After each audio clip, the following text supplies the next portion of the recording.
अरविंद केजरीवाल जी ने party office के अंदर ये घोषणा की है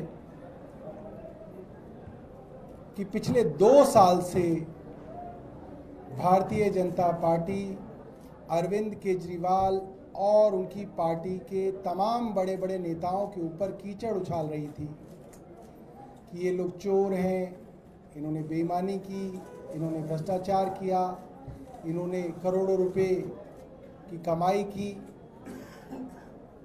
और 2 साल की लंबी जांच के बाद भी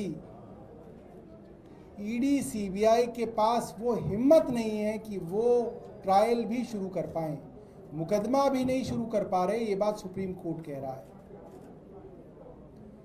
और इस बात पे सुप्रीम कोर्ट ने जब अरविंद केजरीवाल जी को जमानत दी तो साफ साफ केंद्र सरकार की प्रीमियर एजेंसी सीबीआई के ऊपर टिप्पणी की है कि सीबीआई आज भी पिंजरे में कैद तोते की तरह काम कर रहा है, दुर्भावना से अरविंद केजरीवाल को जेल में रखने के लिए काम कर रहा है और कब ट्रायल शुरू होगा इसका कोई पता नहीं। तो अरविंद केजरीवाल जी ने कहा है कि देश की सबसे बड़ी अदालत ने तो मुझे जमानत दे के राहत दी है, मगर जो जनता की अदालत है, मैं जनता की अदालत में जाके अग्नि परीक्षा दूंगा और अग्नि परीक्षा को जब पार करूंगा तो उस कुर्सी पे बैठूंगा जो मुख्यमंत्री की कुर्सी है, वरना उस कुर्सी पे नहीं बैठूंगा। जितनी राजनीति मैंने देखी है उससे ज्यादा कई साथियों ने देखी होगी। पूरी दुनिया के इतिहास में इकलौता ऐसा मुख्यमंत्री है जो अपनी मुख्यमंत्री की कुर्सी पे इस्तीफा देके कह रहा है कि अगर मैं ईमानदार हूं तो मुझे वोट देना, वरना मुझे वोट मत देना। ये बहुत बड़ी बात है।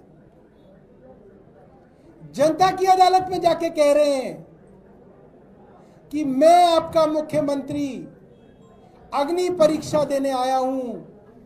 2 साल से मेरे ऊपर कीचड़ उछाली जा रही है, आरोप लगाए जा रहे हैं, नैरेटिव चलाया जा रहा है और वो आदमी रिस्क ले रहा है इतनी बड़ी चीज का, अपने पूरे करियर का रिस्क ले रहा है वो आदमी और कह रहा है इतनी कीचड़ उछालने के बावजूद, इतनी विपरीत परिस्थितियों के बावजूद, जब पार्टी को उसके ऑफिस से निकाल दिया हो, पार्टी के तमाम नेताओं को गिरफ्तार किया गया हो, पार्टी के पास पैसा ना हो, ऐसे में अरविंद केजरीवाल कह रहे हैं मैं जनता के बीच जाके कहूंगा कि अगर मैं ईमानदार हूं तो मुझे वापस मुख्यमंत्री की कुर्सी पे बिठाइएगा, वरना मत बिठाइएगा।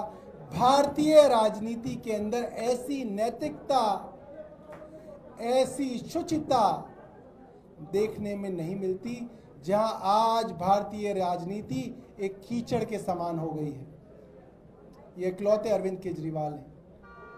अरविंद केजरीवाल कहते हैं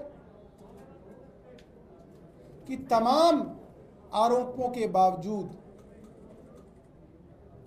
कीचड़ उछालने के बावजूद एक चीज भी अब तक अदालत के अंदर साबित नहीं हुई, एक आरोप भी। मैं बहुत गंभीरता से ऐतराज दर्ज करता हूं। सुधांशु त्रिवेदी पढ़े लिखे व्यक्ति हैं, सजा याफ्ता शब्द का इस्तेमाल उन्होंने जो अरविंद केजरीवाल जी के लिए किया है उसका मैं घोर ऐतराज करता हूं। उनको इतनी समझ कानून की होनी चाहिए, इतने पढ़े लिखे वो होने चाहिए। वो एक मेंबर ऑफ पार्लियामेंट हैं। सजा याफ्ता का मतलब कन्विक्टेड होता है। अरविंद केजरीवाल की ट्रायल भी अभी तक शुरू नहीं हुई, आपने सजा याफ्ता डिक्लेयर कर दिया। इलाज कराएं सुधांशु त्रिवेदी अपना, वरना इलाज हम करना जानते हैं। उनको मैं चेतावनी दे रहा हूं, अपनी जुबान संभाल के बात करा करें। अरविंद केजरीवाल जी ने ये रिस्क आज लिया है और जनता की अदालत के बीच में जाएंगे और जनता जो कहेगी उसके हिसाब से कुर्सी पे बैठेंगे, वरना कुर्सी पे नहीं बैठेंगे।